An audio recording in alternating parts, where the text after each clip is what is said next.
संसद का शीतकालीन सत्र चल रहा है और संसद भारी हंगामे बवाल के कारण चल भी नहीं पा रही है। लगातार रोज कोई ना कोई बवाल हो रहा है, लेकिन इस बीच में नेता प्रतिपक्ष राहुल गांधी, एलओपी राहुल गांधी, वो संसद को छोड़ करके अचानक से निकल पड़े। सबके जहन में ये नाम भी नहीं था, लेकिन राहुल गांधी अचानक से हाथरस निकल पड़े। हाथरस याद करिए, 4 साल पहले जब एक दलित बच्ची के साथ में दुष्कर्म का मामला निकल करके सामने आया था, आधी रात को उसके परिवार की मर्जी के बगैर उसके शव को जो है वो अग्नि दे दी गई थी। राहुल गांधी से उसी परिवार ने चिट्ठी लिखी और कहा कि हम आपसे मिलना चाहते हैं। सरकार ने एक भी अपना वादा 4 साल में पूरा नहीं किया। 4 साल बहुत मुकम्मल समय होता है जांच करने के लिए भी और सरकार के वादे पूरे करने के लिए भी, लेकिन अभी तक सरकार ने वादा पूरा नहीं किया। तो राहुल गांधी उनको अपने घर बुलाने की बजाय सीधे वहीं पर पहुंच गए। तस्वीरें मैं आपको दिखाऊंगा, लेकिन तस्वीरें एक और निकल करके भी सामने आई। वो तस्वीरें भी जरा देख लीजिए। एक तरफ नरेंद्र मोदी वो कपूर खानदान से, कपूर फैमिली से मिल रहे हैं। विपक्ष मणिपुर मणिपुर मणिपुर कह रहा था, लेकिन मोदी कपूर कपूर कहते चले गए। कांग्रेस ने आरोप लगाया है कि हम मणिपुर मणिपुर मणिपुर कह रहे थे कि मणिपुर मणिपुर जाइए, और मोदी ने कपूर फैमिली को अपने पास में बुला लिया, मणिपुर और कपूर। और उसके बाद में मैं एक छोटी सी आपको क्लिप आगे दिखाने वाला हूं। करीना कपूर के बच्चे का नाम, सैफ अली खान के बच्चे का नाम तैमूर रखा गया। उस वक्त में अंधभक्तों के पेट में बहुत दर्द हुआ था। करीना कपूर को बहुत बुरा भला कहा गया, लेकिन नरेंद्र मोदी जब अपने प्रधानमंत्री आवास पर करीना कपूर सैफ अली खान से मिल रहे थे, तो सैफ अली खान से उन्होंने एक शिकायत भी कर दी। उन्होंने शिकायत करते हुए कहा, आगे आपको सुनाऊंगा, उन्होंने शिकायत करते हुए कहा कि मैं तो सोच रहा था कि 3 पीढ़ियों से मुलाकात होगी, यानी सैफ अली खान के पिता से भी मुलाकात होगी, सैफ अली खान से भी मुलाकात होगी, और सैफ अली खान के बच्चे तैमूर से भी मुलाकात होगी। ये वही तैमूर है जिसकी पोटी को लेकर के न्यूज चैनलों में खबरें चलती थी कि आज तैमूर ने यह किया है, आज तैमूर ने नहीं किया है। और उस तैमूर से मिलने के लिए मोदी बेताब हैं। और उस पर सैफ अली खान ने क्या कहा आगे आप सुनिएगा, लेकिन सबसे पहले हाथरस की जिक्र करते हैं। हाथरस की तस्वीरें आप देखिए। यहां पर योगी आदित्यनाथ को होना चाहिए था, यहां पर नरेंद्र मोदी सरकार के नुमाइंदों को होना चाहिए था, लेकिन उस परिवार को अभी भी भरोसा है राहुल गांधी पर। और राहुल गांधी हाथरस में पहुंच गए। हाथरस में राहुल गांधी पहुंचे। इससे 1 हफ्ते पहले राहुल गांधी कोशिश कर रहे थे कि वो संभल जा सके, लेकिन संभल जाने से उनको बॉर्डर पर रोक दिया गया। और यह भी अपने आप में राहुल गांधी की बहुत आगे की राजनीति है, जिसको मैं आपको आगे समझाऊंगा। लेकिन राहुल गांधी यहां पर गए और 45 मिनट तक राहुल गांधी इस परिवार के बीच में रहे। राहुल गांधी ने हाथरस में गुरुवार को रेप पीड़िता परिवार से मुलाकात की। उन्होंने 45 मिनट तक परिवार से बातचीत की। राहुल ने अचानक दौरे का प्लान बनाया था। सुबह 7 बजे दिल्ली से हाथरस के लिए निकले, सुबह 7 बजे। इसी साल 2 जुलाई को लड़की के पिता ने राहुल गांधी को चिट्ठी लिखी थी, जिसमें कहा था कि 4 साल से कैद में हूं, न तो कोई रोजगार है, न ही रोजगार के लिए कोई बाहर जा पा रहा है। सरकार ने वादे भी पूरे नहीं किए। परिवार कह रहा है कि हमें कैद कर दिया गया है, हमें खुली जेल में 4 सालों से रखा हुआ है। दरअसल सिक्योरिटी के नाम पर उस परिवार को उसी के घर में कैद कर दिया गया है, यह परिवार का आरोप है। लड़की के भाई ने क्या कहा, जरा सुनिए। पीड़ित लड़की के भाई ने बताया कि एसडीएम हाथरस नीरज कल मेरे पास में घर की पैमाइश करने के लिए आए थे। अभी तक हमारी 2 मांगे पूरी नहीं हुई है। पहली हाथरस के बाहर एक घर की, और दूसरी परिवार के एक सदस्य को सरकारी नौकरी की। इस मामले की जानकारी राहुल गांधी को मिली और इसी को लेकर के वो हमसे मिलने के लिए आ रहे हैं। मतलब 2 मांग है कि कम से कम हमें यहां से निकाल दीजिए जहां पर हमारा रहना दुर्भर हो गया है, आप हमें हाथरस से निकाल दीजिए, हमें यहां पर अपनी जान का खतरा है, क्योंकि जो आरोपी है वो उसी गांव के, उसी इलाके के वो रसूखदार लोग बताए जाते हैं। तो ऐसे में परिवार कह रहा है कि हमें पहला यहां से निकाल दीजिए, हम कहीं पर भी चले जाएंगे, और एक हमें सरकारी नौकरी हमारे बच्चे के लिए दे दीजिए, वो कर लेगा ताकि हमारा जीवन जो है वो चलता रहे। लेकिन अभी तक देखिए साहब, मामला ज्यों का त्यों है। 14 सितंबर 2020 को हुई घटना बहुत ही भयानक थी, जिसमें मेरी बेटी के साथ में गैंगरेप हुआ। ये पिता का कहना है। उसकी रीढ़ की हड्डी तोड़ दी गई थी, जीभ काट दी गई थी। मेरी परमिशन के बिना प्रशासन ने रात में बेटी के शव को जलाया। आज तक मेरे और मेरे परिवार को यह तक नहीं पता कि बॉडी किसकी जलाई गई थी। हमारे केस में सीबीआई जांच हुई थी, इसमें चारों आरोपी दोषी थे। मरने से पहले बेटी ने चारों आरोपियों का नाम बताया था। घटना के बाद बेटी का मेडिकल नहीं कराया गया। सीबीआई ने अपनी चार्जशीट में चारों को दोषी बताया था, लेकिन ट्रायल कोर्ट 3 आरोपियों, सिर्फ SC ST केस में ही उनको सजा सुनाई। सीएम योगी ने परिवार को एक घर और एक नौकरी, एक सदस्य को सरकारी नौकरी देने का लिखित में आश्वासन दिया था। हाईकोर्ट लखनऊ ने नौकरी और घर देने संबंध में यूपी सरकार को आदेश दिया था, लेकिन अभी तक आदेश का पालन नहीं किया गया है। तो ये हाथरस का जो है वो सच है, एक ऐसा सच है जो हम सबको झकझोरता है, जो सच ये बताता है कि नहीं साहब, उस परिवार के साथ में इंसाफ नहीं हुआ है।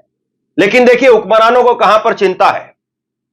हुक्मरान जो है वो हाथरस से नहीं मिलते हैं, हाथरस परिवार की पीड़िताओं से नहीं मिलते हैं, उनके परिवारों से नहीं मिलते हैं।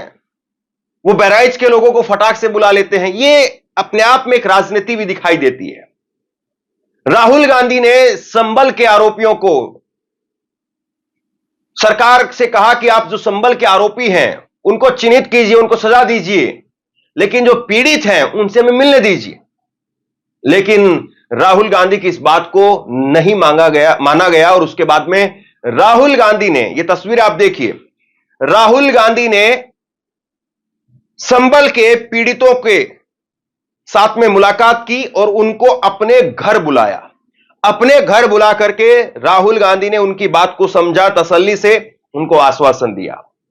तो एक ही शहर है दिल्ली, एक ही शहर है दिल्ली, और उसी दिल्ली में राहुल गांधी सोनिया गांधी के आवास पर, उनका अपना खुद का भी कोई घर नहीं है, सोनिया गांधी के आवास पर वो संबल के पीड़ितों से मुलाकात करते हैं। और वहीं से कुछ दूरी पर प्रधानमंत्री आवास है, और प्रधानमंत्री आवास में प्रधानमंत्री कपूर फैमिली से मुलाकात करते हैं। यह अपने आप में जो है वो बड़ा अजीब सा है बोलने में भी। हालांकि यह सही है कि राज कपूर साहब की 100वीं जयंती है, जिसके ऊपर वो बड़ा कार्यक्रम करना चाहते, जिसलिए उन्होंने पूरे परिवार को बुलाया था। नरेंद्र मोदी वंशवाद की बात करते हैं, और याद करिए कि नरेंद्र मोदी जी के एक सांसद हैं कंगना रनौत, उन्होंने तो बॉलीवुड को वंशवाद के नाम पर कितना कुछ कहा था। लेकिन जो बॉलीवुड की फर्स्ट फैमिली कही जाती है, कपूर फैमिली, उससे नरेंद्र मोदी अपने आवास पर बुला करके मुलाकात करते हैं। अच्छा होता कि कंगना रनौत को भी बुलाया जाता और उनसे भी वंशवाद के ऊपर और फर्स्ट फैमिली के ऊपर 2 शब्द पूछे जाते हैं। अब जरा एक छोटी सी वीडियो देखिए आप। यहां पर सैफ अली खान से नरेंद्र मोदी कह रहे हैं कि मैं तो तीनों से मिलना चाहता था, और उसके बाद में सैफ अली खान की तरफ से, करीना कपूर की तरफ से कहा गया कि वो आना चाहते थे। इनको लगा कि अगर वो चले जाएंगे, तैमूर चले जाएगा, तो तैमूर के जाने से पूरा अंधभक्त ब्रिगेड जो है वो सख्ते में आ जाएगा, इसलिए तैमूर को घर छोड़ दिया। लेकिन मोदी क्यों उतावले हैं, जरा देखिए। मैं आपके पिताजी को मिला हूं, और मैं सोच रहा था कि आज मुझे 3 पीढ़ी को मिलने का मौका मिलेगा, लेकिन आप लाए नहीं तीसरी पीढ़ी को। प्रधानमंत्री के पास में कपूर फैमिली से मिलने का भरपूर समय है। कपूर फैमिली से भरपूर समय देकर के उनसे मुलाकात करते हैं, लेकिन वो मणिपुर नहीं जा पाते, ना वो हाथरस जा पाते हैं, ना वो संबल के बारे में बात कर पाते हैं कि ये बंद करिए ड्रामा जो आपने लगाया हुआ है, यहां इस मस्जिद के नीचे शिवलिंग है, यहां इस मस्जिद के नीचे मंदिर है, ये तमाशा बंद करिए। अगर प्रधानमंत्री अपील करें, अगर प्रधानमंत्री बोलें, तो जाहिर सी बात है चीजें रुक सकती हैं, लेकिन कहां पर। और बड़ी बात एक और भी समझिए आप, राहुल गांधी से क्यों आखिरकार चिट्ठी लिखता है हाथरस का परिवार? हाथरस पीड़िता का परिवार वो राहुल गांधी से चिट्ठी क्यों लिखता है? हो सकता है कि राहुल गांधी से चिट्ठी लिखने के साथ साथ उन्होंने प्रधानमंत्री को भी चिट्ठी लिखी हो, उन्होंने मुख्यमंत्री को चिट्ठी लिखी हो, उन्होंने हो सकता है कि और दूसरे विपक्ष के नेताओं को चिट्ठी लिखी हो। लेकिन पहुंचा कौन? पहुंचे राहुल गांधी। और राहुल गांधी का यहां पर यह पहुंचना, तीन चीजों को आप राजनीतिक चश्मे से भी जरा देखिए। राहुल गांधी संभल में कुछ होता है तुरंत वहां पर पहुंचने की कोशिश करते हैं, यानी मुसलमानों के साथ में खड़े होने में भी राहुल गांधी को गुरेज नहीं है। और उसके साथ में अगर हाथरस में दलित परिवार के साथ में किया गया वादा अगर पूरा नहीं होता है तो राहुल गांधी वहां पर पहुंच जाते हैं। यानी सीधे तौर पर दलितों के साथ में भी राहुल गांधी खड़े हैं। यह राजनीतिक तौर पर मैसेज देने का काम है, संविधान को हाथ में लेते हैं। यानी कांग्रेस वही बात कर रही है जो राहुल गांधी लगातार कहते रहे। भले ही महाराष्ट्र और हरियाणा का हार हुई हो, लेकिन राहुल गांधी अपने एजेंडे पर टिके हुए हैं। देखिए, निश्चित तौर पर राहुल गांधी को लेकर के बीजेपी तो इसके काउंटर में ही जो प्रतिक्रिया देगी। दुर्गेश पाठक और बाकी जो बीजेपी के ब्रजेश पाठक, माफ कीजिए, ब्रजेश पाठक जो उप मुख्यमंत्री हैं यूपी के, वो कह रहे हैं कि राहुल गांधी यहां पर भड़काने के लिए आ रहे हैं। वो उत्तर प्रदेश को नंबर 1 प्रदेश बनते हुए देखना नहीं चाहते हैं। यहां पर सब कुछ शांति, भाईचारा, अमन है। राहुल गांधी के आने से क्या दंगा फैलेगा? राहुल गांधी के आने से क्या हाथरस परिवार जो भड़क जाएगा? राहुल गांधी गए, इसीलिए इस खबर पर मैं आज चर्चा कर रहा हूं। वरना आप बताइए, मैं क्या इस खबर पर चर्चा करता? और अगर मैं चर्चा भी करता तो क्या आप इस खबर को सुनते? 4 साल से खबर चलती हुई आ रही है।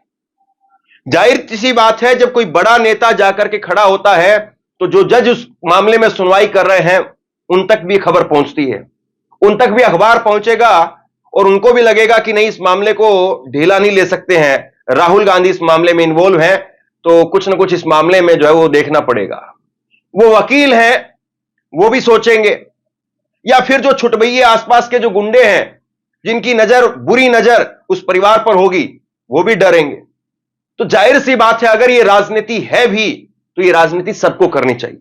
जहां पर कांग्रेस की सरकारें हैं वहां पर अगर गलती से भी ऐसा कोई मामला निकल करके सामने आता है तो बीजेपी को भी यही सेम काम करना चाहिए। और अगर जहां पर बीजेपी की सरकार है तो वहां पर कांग्रेस को भी यही काम करना चाहिए, क्योंकि विपक्ष इसी काम के लिए होता है कि वो सत्ता के सामने खड़ा रहे, डटा रहे और पीड़ितों को इंसाफ दिलवाए। बाकी आप लोग बताइए, राहुल गांधी संभल के पीड़ितों को अपने घर बुला करके मिलते हैं, हाथरस में जाकर के मुलाकात करते हैं, संभल जाने की भी कोशिश करते हैं, और दूसरी तरफ जो है वो विपक्ष कहता है कि आप मणिपुर चले जाइए, और मणिपुर ना जाकर के मोदी साहब, प्रधानमंत्री जी, मणिपुर की बजाय कपूर फैमिली को बुला लेते हैं। इन खबरों को लेकर के आप क्या सोचते हैं, नीचे कमेंट बॉक्स में लिख करके जरूर बताइए। इस वीडियो को शेयर कीजिए और इसी तरह की तमाम खबरों के लिए ऑनलाइन न्यूज इंडिया को सब्सक्राइब कीजिए। आपका बहुत बहुत धन्यवाद।